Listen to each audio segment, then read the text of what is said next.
Hello and welcome to the She Reads Romance Books podcast, the ultimate show for romance book lovers looking for the best books worth reading. I'm your host, Leslie Murphy, and in each short episode, I share my favorite book list of recommendations so you know exactly what to add to your must-read list. Join me as I explore the romance genre and have fun collecting book boyfriends along the way, because life is better with a love story. All right. Welcome, readers, to the She Reads Romance Books podcast. Today, I am so excited to be talking with my very special guest who has a new small town Grumpy Sunshine release that we are absolutely going to talk about. Plus, this month, she is gifting members of the She Reads Romance Books book club a free ebook copy of her sizzling romance, In Trouble with Him. So here to talk about that book and all of her work is Stacy Travis. So welcome, Stacy. Thank you. Nice to see you. Yay! Well, first off, I have to say that I feel like we are probably kindred spirits because I was a political science major in college, and I saw that you have a degree in political economy of Yeah. industrial societies, and we both love romance. So I'm like, oh, how does this happen? Oh, yeah. We can talk about both. Well, I love chatting with indie authors in particular, just to know, like, oh my gosh, like, how did you even get started in this space? Especially because it sounds like you've had quite a few careers in the meantime. I love it. So give I us a little have. rundown of how you got started in this work. Okay. So yes. So I started off with my political economy degree. And then got a master's in journalism and then started as a reporter. So I was freelancing and then worked for a while for a newspaper. And then sort of out of that came the idea that I would like maybe do nonfiction books. So I kind of did that for a few years concurrently. And then just got this bug. I'm in Los Angeles. So I got this bug, like I need to try TV writing. Like I was obsessed with drama TV, crime shows, cop shows. And so I just kind of went all in and completely pivoted and did that for a while. Wrote for some shows, wrote some pilots and was in that space. And then I kind of missed books and kind of pivoted back and wrote another nonfiction book and then came into this direction with a new pen name, completely different focus, and then went into romance, which was not like any of the things I had done before. I mean, from writing like murders and cop shows to romance, definitely a big pivot. But it's been Yeah. great. And I love the indie side of the business, like learning, because it was sort of a steep learning curve, like learning all of the publishing pieces, marketing and all of the things that go into, promoting. It's not enough to just write the book. You have to find your audience and engage your audience and grow your audience. And all of those things were sort of, revelatory each time I got to a new area that I didn't know about, to sort of learn it, figure out how to make it work for me, and then also concurrently write the book. So yeah, so it's been a long career of writing, and that's the common thread. And Wow. then I like to sort of try different things. So it's been Have good. any or of your experiences then influenced your work at all with either character traits or maybe storyline ideas or anything like that? Yes. I mean, always, I think I'm like a reporter at my core. And so I go back to sort of the research. That's always a big thing for me. So, readers who've read all my books they know that there might be a physicist character who works in a lab. And, you can be sure that if she works in a lab and she's working in a certain area of physics, that I have gone down a rabbit hole and researched that area of physics and probably interviewed a couple physicists about that. And that it's very much based on a real job and real physical challenges and problems in the physics world. And then, of course, it's not a book about physics, it's still a romance, but there might be like some little bit of humor in there that's a little bit nerdy that's based in physics. And so, Yeah. yes, all of that, all of my love for research, doing interviews, kind of going deep shows up in my books and my characters. Wow. So, and like you said, like as an indie author, you have to wear like all the hats. So not just Yeah. the writer, you're the reporter doing all the research, you're the marketer, Yeah. you're reaching out to the audience, all those things. Like it's a lot of work just to It's a lot. It's two besides just jobs, pen to basically. paper. Yeah. Yeah. Wow. Yeah. Oh my It's a whole gosh. second job. So what would you say then is sort of been the best part or the hardest part then for as being a romance author? Well, it changes. And so that's, I think, something that I didn't totally understand initially, was that like as soon as I was going to get the hang of using, a certain kind of social media to communicate with readers, like there were, launch parties, pop-ins, taking over Facebook groups, things like that. Like that was great a couple years ago, but nobody's doing that now. And, TikTok wasn't a factor then. And so that it's constantly evolving and that you have to constantly stay on top of whatever's new and what's trending and trending sounds and trending videos and who's doing what is that's like a whole other aspect of it Mhm. besides just learning how to sort of understand the publishing side. Right. So it's Right. that's the part that's the most challenging is just to kind of keep up Yes. or decide that you're okay with not keeping up and just kind of threading that needle in the place you want to be.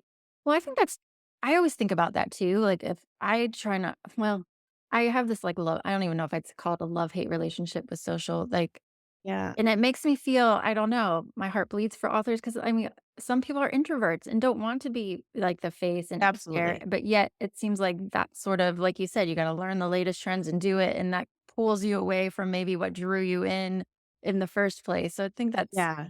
Yeah, some of those hard. things start to feel like a job and not a joy.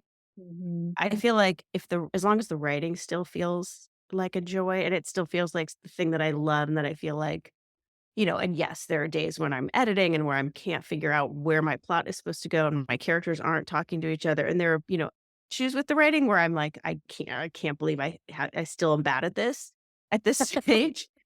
But, most of the time when I'm writing, I'm happy because I feel like this is what I wanna be doing. And then the other stuff feels like the things you have to do in order to get to do the writing as a job. So I can sort of balance those 2 and be okay with one because I know that it's part of having the other.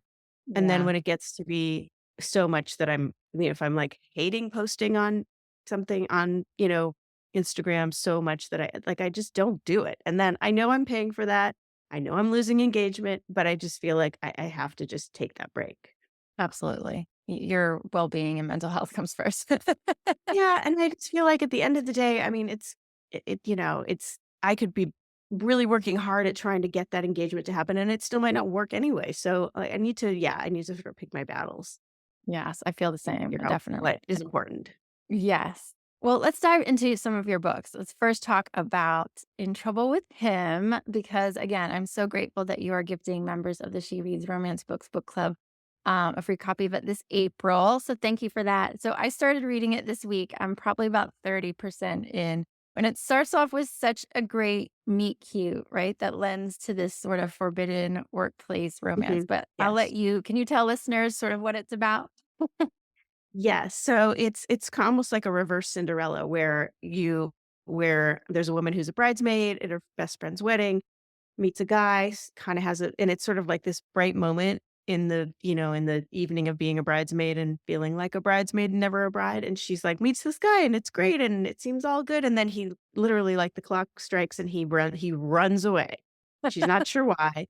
And it turns out that she's an attorney, so she then goes to meet her client the next week, and he's her client, and he's basically being charged with a white collar crime, and is wearing an ankle monitor, which is why he had to run. So that starts them off in a sort of now it's forbidden because she's not supposed to be attracted to him, but of course she is, and vice versa. And they're trying to keep each other at arm's length while also she's trying to figure out if she believes that he's innocent or if he's guilty, if she still likes him, does that matter? And so I like that there's a little bit of a moral choice there. And, I think that's where kind of my nerd brain kicks in and I get interested in like, okay, I'm not just going to write about this couple, but I'm going to write about like, yeah, what do you do? There is morality in being a lawyer and having to defend somebody and how do they deal with that? Yeah, absolutely. Because at the beginning, she was like, "It doesn't matter. I'm still gonna do my job," at first, but he Right. was like, "No, it does matter to me, like, because 'cause Yes. I'm innocent," you know? And so Yeah. I kind of can see how where that's going and Mhm. that, like you said, well, if she starts to question what does that mean for her in wanting to have a relationship with him? Yeah. But that Cinderella-esque moment at the beginning, I was like, "Oh my gosh, he's just playing it as Cinderella," like, it was really cool. Good way to Yes. open. So how did Yes. the idea then of this book sort of come to be? Or how do your ideas in general come? Um, well, so this book, so the guy is the brother of 5 sisters. So I sort of liked the idea of I like the idea of like of a man who is very in touch with sort of not his so much his feminine side, but with women because he grew up surrounded by them. And Mhm. so that kind of a character was interesting to me. And then the idea of being accused of a crime that somebody is certain that you've committed because you couldn't possibly be that good at your job also is Right. very intriguing to me. And so I like the idea of this guy who was like super smart and had this interesting kind of very meddling family too, because the sisters, of course, are going to be in his life and part of everything. And then to unravel that and sort of have, the reader wonder if he's as innocent as he says and all of that. And then from there, I was excited about developing the rest of that series, which each sister having a book. And Oh. they are as varied as the day is long. There's one who's more focused, there's one who's a physicist, there's one who's a labor and delivery nurse. They have different professions. They're all very strong women and they all have kind of their own quirks and there's a lot of banter and good dialogue in there. And it's a fun series. Yeah. And I'll take it in the San Francisco Bay Area, which I love. Oh, I love that too, yeah. He definitely seemed very emotional, intelligent when you first meet him in terms of saying all the right things sort of when they first Yeah. met and just was like, "Oh my gosh." But then you kind of felt for her too because she was a bridesmaid 14 times, and I'm just like, "Oh Yes. my gosh, like, this poor woman," you know? Right? Have we been there? I know, I feel like the Yeah. collection of dresses in my closet at one point was getting very, very big. So that was sort of your experience too? Yes. Well, I definitely at one point, I felt like I had a dress in every color. Yeah, Wow. and Oh. was nowhere close to dating anyone. It just Oh was the my brides. So, yeah. yeah, maybe there are those people in life, but I was that But for a I while. I see it as you're just a really good friend that you so many people would want you in your weddings, right? Like Yeah, yeah, absolutely. well, okay, so very excited about that book. Can't wait to finish it and excited for everybody in book club to read that. But now you just have this new release that dropped in Mhm. March called Love You Yes, Always. Small Town Grumpy Sunshine in your Buttercup Hill series. So can you tell us a yes. little bit about the series since this is the last book in it? So tell us all the things. So very similar that it's another big family. It's 5 siblings. This one has 3 brothers and 2 sisters, and they are the 3rd generation of a family wine dynasty. It started as a small winery that their grandfather started, and then their dad grew it into like this sort of big behemoth, which he's in a place because of his health. He's in late stage dementia, early stage Alzheimer's, or he's not able to run the day-to-day business.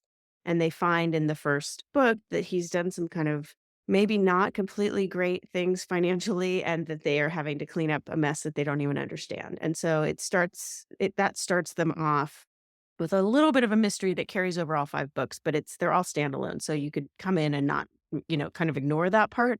But it's similar that in that each sibling has a book and they all live on the property of this winery in Napa Valley. So it's a lot of like, California sun-kissed grapes and hiking trails in the mountains and wine and then a little bit of also the small town intrigue of, it's not a big community, and so everybody's kind of in everybody's business. There are people who, you think that they're in one book and then they pop up in another book because that's the town that they live in. So I had fun Gotcha. writing that. Please tell me you did research for the winery part aspect of it. I did. I went up to Napa. I spent a couple days, not just drinking wine. I spent a couple days actually, like, I got up at 5 in the morning and I went out to where they were picking the grapes and watched them do that and went and watched the destemming machine take the stems off of literally every grape. I don't know how it does it. And then went into where the fermentation is happening and I was allowed to like taste some different ones at different stages to see like what happens to the sugars and then Mm, they have like a lab and they test the different grapes to decide when they're at the right place for picking. So I got to really see the whole operation from top to bottom, which was mhm. amazing. And then I felt like, okay, I want all this in the book, but I can't just have it be, an information dump. So I had like one character who wants to be a sommelier who's making wine in her closet Oh and my so god. we get a little bit of like how that works, how, the fermentation can work. And then another one is dealing with a different aspect of the winery. So she's more doing the social media and the bigger, dealing with press. And so that's a different area. But they each sort of get into a little bit of the real deal in winemaking. Nice. You should It have was a, fun. recommended wine for each book that sort of is like, this is like the That's what I should essence of do this now. character, or I don't know, Yeah. essence of the story. I think I need to come up with, like, my playlists, the wine, the tasting, the pairings. I think I should be, yes, spending a little time working on that. I Yes, because didn't then do it's it for each book, fun. but I think it's not too late. I could still do it. No, not at all. Because then it's like the perfect, like, read it for a book club, and then like, "Hey, this is what we're gonna have with it." That would Yes. be awesome. Ugh, Yeah, I'd like to have there be, like, a link in the book so you could click it, and then that wine will show up at your house. Like, yes. make it very easy. Oh my gosh, that would be perfect. So, Yeah. okay, I got an idea. Very cool series about the vineyard, the family. Love it. Mhm. So, Love You Always is can you tell us a little bit about that, or does that kinda, because you said they can be read as standalones? Yes, so Okay. that's the last book in the series, so it does wrap up a little bit of the ongoing mystery of kinda what the dad did and how that all shook out. But really, it's the book for the oldest brother who, in all the other books, is the grumpiest, most kind of moody, and, you don't really know why he's always in such a crotchety mood, but you just sort of accept that that's who he is, and then we find out why, like, what he's carrying around, his the weight of expectations from his father and various other things that have, made him feel like he's lost the joy. Mm. And so we get his book with an actress who's from Los Angeles who he had a little run-in with years ago and that did not leave a good taste in his mouth.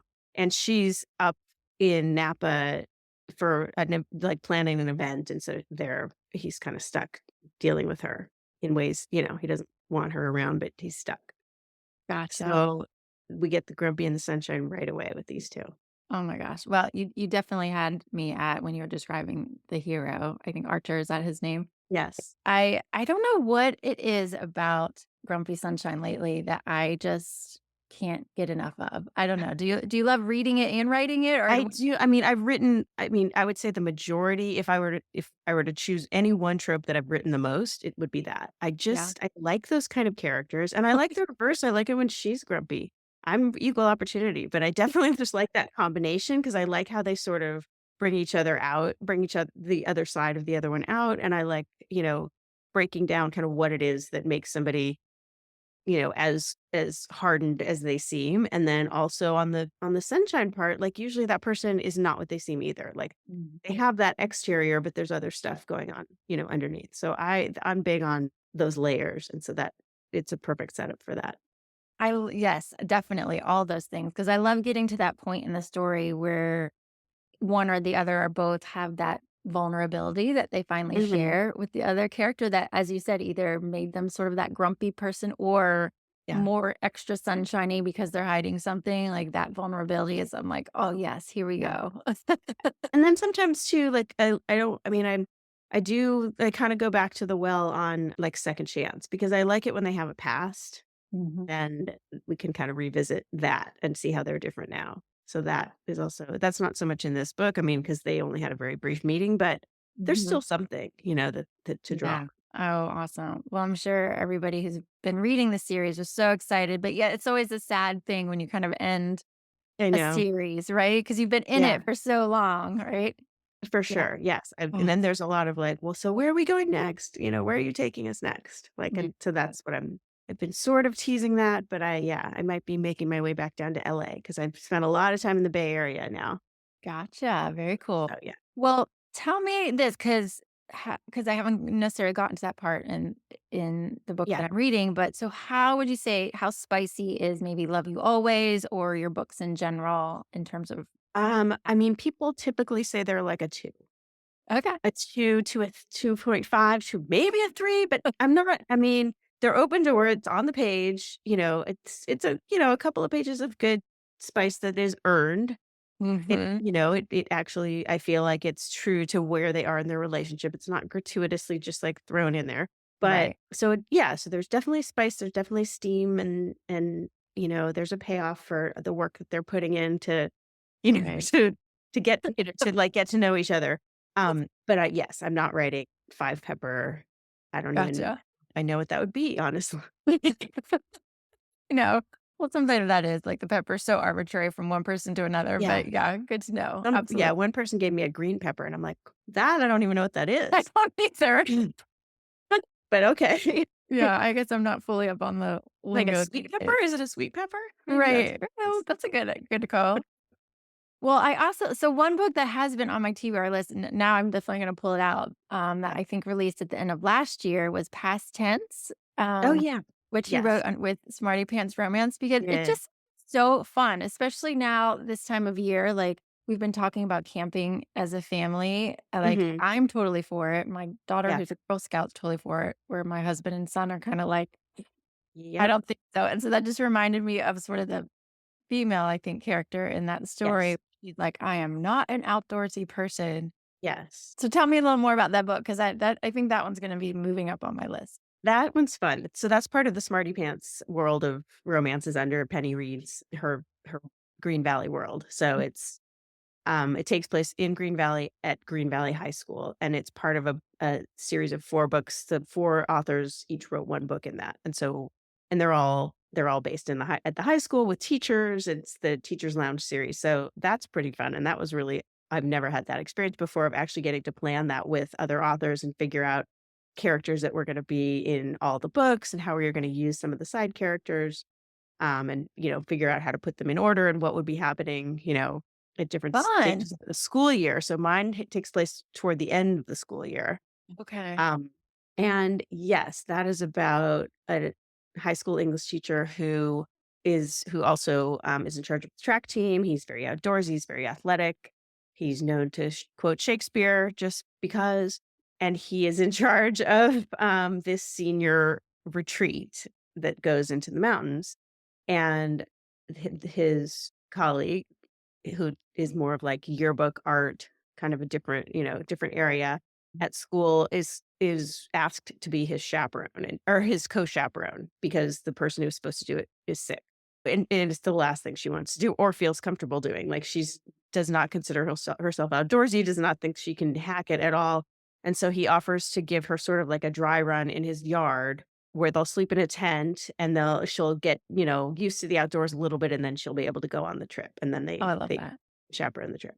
Oh my So god, so yes, they're cute. definitely a little bit opposite in their camping ability, but I don't think it's too much of a spoiler to say that she comes around. Yeah. Oh my gosh, I love that. And what a cool it sounds like it's such a cool experience, like you said, to work with authors on this, like, series, even though you're writing Yeah. independently, how it's connected. Because I Mhm. imagine, like, writing can be really isolating in some respects, Yeah, so that's what was so fun about it was to, like, get on a Zoom call or get on a, whatever, a text chain and just kinda go back and forth, like, even if it was joking about somebody's name that we were trying to come up with, or we need to figure out the principal's name, we need to figure and to even just to, like, go back and forth and be kind of, ridiculous for a while until we settled on something was so fun because, yeah, like, most of the time, that's not what I'm doing. Most of the time, it's kind of me and my computer. that's awesome. Yay. And I should also mention I love so all of your books are I think, are available on Kindle Unlimited, is that correct? Yes. Yes. Yeah.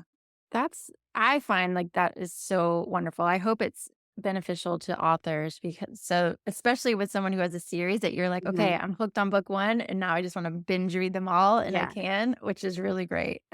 I think it's really good too for, if it because I mean, I'm not a huge author who is like a household name where people are like, "Oh, she wrote a book, I'm going to buy the book." Sometimes it's that sounds interesting, but I don't know that author and I want to take a chance on it. It's a lot easier to get somebody to take that chance if it's just a download on their Kindle Unlimited as Mhm. opposed to like having to plunk down cold hard cash and then like what if they don't like the book? And so I feel like being in Kindle Unlimited has brought a lot of new readers my way because they could take a chance on it, and then they're like, "I just discovered you, and this was great, and tell me about your other books, and now I just read all of these," and so that's been really good for me as an author to have that opportunity. That's exactly why I love it for that very reason because Yeah. you otherwise I am because yeah, time is money and short, but to be able to be like, Yeah. "Ooh, I've heard about this person. I've never yet, so let me see." So I think that's Yeah. really, really great. I'm glad it works for you, from Yes. your side Yeah. of things too. Yeah. Yeah. No, I mean, I think most authors are pretty happy with it just for that, for the fact that, there's volume there potentially, and I think people are more willing to take a risk on somebody new to Yeah. them. Oh, well, you sort of mentioned it earlier. Is there anything that you can give hints wise what's coming next, or when should we just be on the lookout for when you're gonna announce So, something? okay, so a couple things. So first of all, in between the 2 series that we just talked about, which were both small town, I wrote a series and it kind of spun off of the Berkeley Hills series. So you got In Trouble with Him and then the other five siblings. Toward the end of that series, one of them has a storyline with a soccer player who's on this San Francisco Strikers soccer team. And so I spun off a soccer series from that. And so that series exists and it's, about the players, obviously. And I was thinking I might go back to that idea and maybe do a rival team in Los Angeles. So we can kind of have some crossover because Yeah. they could be playing them and it's still in California. So I can bring in some of my other characters. And then there's also the possibility of keeping my small town, vibe going because a lot of times teams will have to go to I mean, it's more common in baseball, but they'll go to sort of a smaller town training Mhm. camp facility type of thing for a few Mhm. months.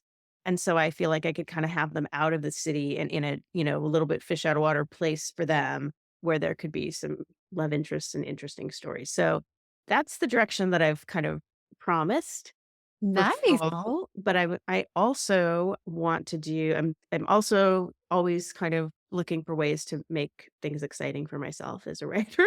Mm. And one of the ways I wanted to do that was psychological thrillers. I've been dying to go in that direction. And so I'm also kind of taking this year to try to launch that for myself as well. Wow. So that's why the long gap is I just wanna make sure I have time to, do justice to all the things Mhm. I wanna do. Very cool. Oh my gosh, So, that's yeah. awesome. And it seems like that's being, or maybe I'm just hearing about it more, where romance authors are sort of like dabbling in either whether it's romantasy or Yeah. psychological thrillers or something. I think that's really cool to, Yeah. I mean, sometimes it's different pen names, sometimes it's, people will follow you if it's not too different or doing a YA series, so I think it's not crazy, and some people have, 3 or 4 pen names. So, yeah, I think it's definitely doable. It's a little bit of a shift, and I have sort of discovered that and I used to be better at this, but I need to kind of be doing the thing I'm doing and finish that and then do the next thing. I used to be able to do 5 things at once and just switch between them all the time, and my brain just stopped working that way. And so that's why I'm trying to give myself actual time to think the first thing through, get it done, get to the next thing so that I'm not, scrambling around. So that we awesome. don't get a murder in the middle of Right. my We don't romance, want that, no. right? If I'm just, what am I doing? What? Yeah. That's fair. Yeah, well, I think you're a working mom too, so I think, Yeah. I used to be able to do that when my kids were younger, and now it's kinda like, Oh, "Oh my gosh, like, somebody just talk to me one person at a time." Like, I cannot I know. multitask with all these conversations and stuff, so I totally understand that Yeah, with and I can multitask with some things, but not with where I need to get into a world and yeah. focus on it. I need to be in it and stay in it and no distractions. Makes perfect sense. Yeah, absolutely. Oh, well, I am super excited to hear more about that. So thank you. I'll say thank you again for gifting members of the Of book course. club for In Trouble with Him. But before you go, I would love to ask maybe if you have a few more minutes, some questions about Sure. just Stacy the reader. But first, if you want to tell people where they can find you online so we can make sure we stay up on when that next release is going to come. Okay, so yeah, so my website, which is stacytravis.com, it's easy. As much as I said I'm bad about Instagram, I actually do post on Instagram. So my Instagram's pretty good and pretty up to date. And it usually has, I'm posting a few days a week. And then I also have usually typically some reels up there that are also on TikTok. So I'm doing, I have both of those going. So that's I would say my Amazon page always has an advance. I always have the book up, for pre-order. I already put the next soccer one up, Oh, even though nice. I haven't really figured out exactly what the book is. It's up. It's there. So yeah, so I would say Amazon, my website, and then social media is Awesome. where to find me. And there you have it, readers. It was so much fun talking with Stacy. And I don't know about you, but I am going to dive right into her Buttercup Hills series so I can read all the way up to Love You Always, which just released. And I'm so glad that I have my Kindle Unlimited subscription so I can do that easily and binge read all of them. But don't forget that this month in April, if you join the She Reads Romance Books Book Club, that you can immediately access and download a free ebook copy of her romance In Trouble with Him, which I know that you are absolutely going to love. One of her most favorite romance heroes in that book. So make sure you go to shereadsromancebooks.com/book club and join today. Thanks so much for tuning in. As always, happy reading because life is better with a love story. That's all for this episode of the She Reads Romance Books podcast. I hope you enjoyed it and found some new books to add to your TBR list. If you did, please subscribe, rate, and review the show on your favorite podcast app. It really helps me reach more romance book lovers like you, and I appreciate your support. If you're a book boyfriend collector like me, then you'll want to join my email list so you never miss a podcast episode or a new book list.